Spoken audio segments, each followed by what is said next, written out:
Alors, je suis Benoît de Saint-Chamas.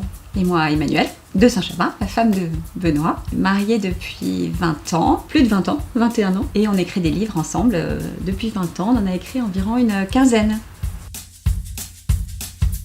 La première trilogie mettait en scène une organisation secrète très ancienne qui forme les chevaliers des temps modernes, qui depuis des siècles sont là pour veiller, protéger l'humanité contre des forces invisibles, obscures qui la menacent. Leurs armes ne sont pas des épées, ils n'ont pas d'armure, leur arme elle est là, c'est la partie endormie du cerveau qu'ils vont apprendre à maîtriser et qui leur donnera un pouvoir très important, des super pouvoirs du style télékinésie, invisibilité, lévitation et plein d'autres choses.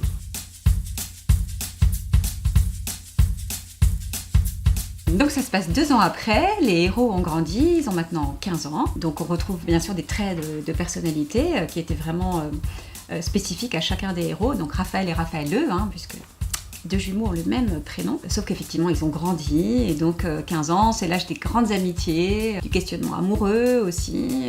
Ces enfants sont maintenant des adolescents avec la problématique adolescente qui va avec. Alors ce sont les mêmes personnages avec quelques personnages nouveaux, mais en même temps c'est un nouveau cycle qui peut être lu même quand on ne connaît pas la première trilogie de Strom. On va découvrir qu'il y a un traître au sein de l'organisation qui menace son existence même, et donc il va falloir le débusquer, et ensuite ça va conduire les héros vers des sentiers peu communs, ce qu'on a appelé le labyrinthe des âmes.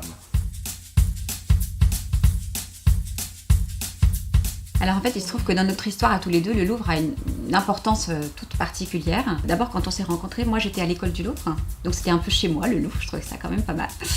Et puis il se trouve que maintenant c'est mon mari qui travaille, c'est Benoît qui travaille là-bas. J'y vais tous les jours. Donc il y a quand même un lien. Oui, il y a des lieux qu'on évoque qui sont assez familiers dans l'histoire, notamment le donjon du Louvre médiéval où est censée se trouver la porte d'entrée vers les locaux de l'organisation secrète. Oui, je peux pas m'empêcher à chaque fois que je passe devant d'imaginer les héros, Raphaël et leurs amis qui discrètement passent la barrière et puis prononcent le mot magique qui permet d'ouvrir cette porte. Alors c'est une bonne question, effectivement, parce que c'est quand même assez rare, cette collaboration qu'on a tous les deux et qui pour nous est vraiment hyper agréable. C'est qu'en fait on réfléchit surtout beaucoup au scénario ensemble. C'est ça qui nous prend le plus de temps, c'est de trouver un bon pitch, une bonne histoire, quelque chose qui va plaire. Nous on écrit surtout des histoires qu'on aurait aimé lire quand on avait, c'est ça, 11-15 ans, et qu'on n'a pas pu lire parce que ça n'existait pas non plus. L'offre était quand même beaucoup moins importante. Et donc c'est un vrai plaisir de travailler à deux. C'est presque plus un loisir d'ailleurs qu'un travail, parce qu'on a chacun un travail à côté. Mais donc on passe beaucoup de temps à élaborer nos scénarios. C'est le moment le plus sympa d'ailleurs. Imaginer des histoires.